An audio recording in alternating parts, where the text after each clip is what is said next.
Orang mungkin sekarang mengiranya saya menghafal Quran saja. Alhamdulillah saya juga menghafal Injil, menghafal Bible. Ya, dan saya meriset. Biasanya kalau sudah ada versi baru, saya beli. Jadi saya punya banyak koleksi Bible di rumah. Saya simpan di kantor di ruang riset sekarang. Termasuk yang Talmud, versi-versi kekinian dan sebagainya, saya koleksi juga. Nah, ini ada Alkitab terjemahan baru, Holy Bible, New International Version. Ini versi internasionalnya. Di sini ada peta. Dibuka dengan peta. Ini supaya menambah wawasan ya, Bapak Ibu sekalian. Kok bisa katanya kajiannya kajian tausiah tapi referensinya Bible? Tak apa-apa. Ini ada peta nih. Tuh, dibuka dengan peta.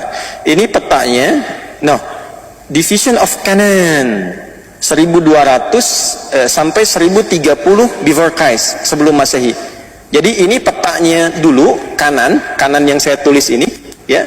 Ini tahun 1200 sampai 1030 sebelum Masehi. Kalau sebelum Masehi kan mundur kan? Ya, 1200 sampai 1030 sebelum Masehi. Nah, di sini menariknya Palestina sudah ada, Palestina. Mas, coba bangun sini, Mas. Bangun, Mas. Biar dikira saya ngeduga-duga gitu kan, dibaca. Coba, ini kacamata saya salah apa enggak nih? Ini tulisannya apa? Palestina. Ini yang ini. Iya. Betul kan lo kacamata? Burung. Palestina ya? Palestina. Palestina. Baik. Mas, bangun Mas sini. Ya, lihat sini. Nih, ada tulisan apa ini? Mana? Ini. Iya, Palestina. Palestina. Saya mau tanya, Gaza sudah ada belum Gaza nih yang sekarang kami? Ada nggak? Ada di Gaza. Oh, jangan tebak-tebakan Pak. Udah ada. Tuh. Ada nggak? Ada Gaza. Gaza itu sudah masuk bagian sudah ada. Jadi sebelum duduk lagi silakan.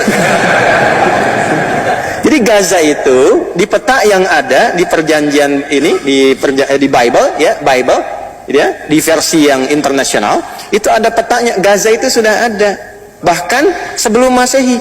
Jadi peta 1200 sampai dengan 1030 sebelum kelahiran Nabi Isa alaihissalam, before Christ, sebelum Masehi, itu sudah ada petanya Palestina dan Gaza sudah ada di sini. Yang menarik, Israel nggak ada sebagai satu wilayah ya, yang Zionis klaim sekarang itu nggak ada, nggak percaya. Mas bangun nih, bangun antum supaya nggak ngantuk. Ya. Coba dari atas sampai bawah temukan Israel ada nggak? Nggak ada. Lihat dulu, jangan langsung nggak ada. Walaupun saya sikoh tetap antum mesti lihat. Nih pegang mic-nya. Jadi, nih pegang mic-nya. Udah ini wakafin aja. 1 menit. Pegang. Pokoknya ada hadiah 100 juta. Saya berani kasih karena nggak ada. Nggak ada nggak? Nggak ada kan? Nggak ada. Baik. Ya, nanti insya Allah kalau mau kita kopikan. Ya, ini satu koleksi yang kami punya. Di sini nggak ada. Jadi memang dari sejak sebelum Masehi pun Palestina sudah ada.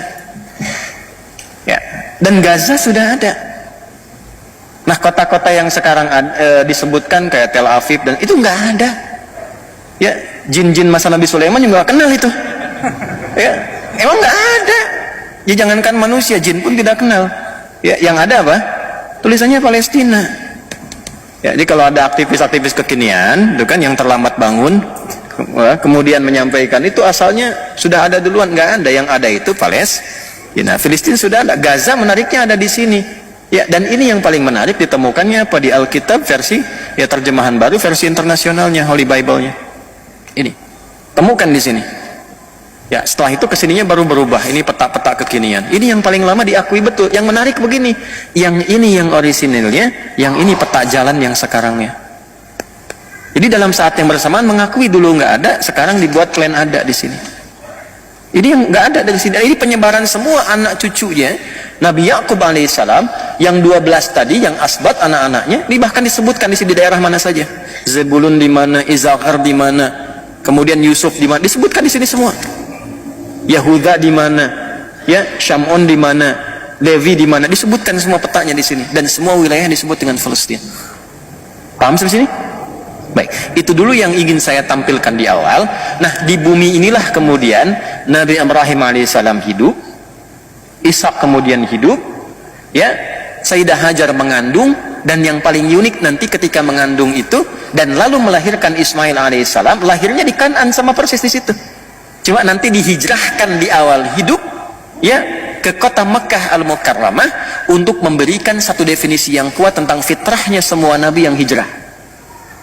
Ya, tentang semua nabi yang hijrah. Nanti Nabi Yusuf pun kan hijrah. Jelas ya? Nabi Yusuf pun hijrah. Jadi ketika kemudian Nabi Ismail itu dihijrahkan dari kecil untuk memberikan kesan bahwa ini akan melahirkan keturunan di akhir yang sempurna dari segi kenabiannya, yaitu Nabi Muhammad sallallahu alaihi wasallam.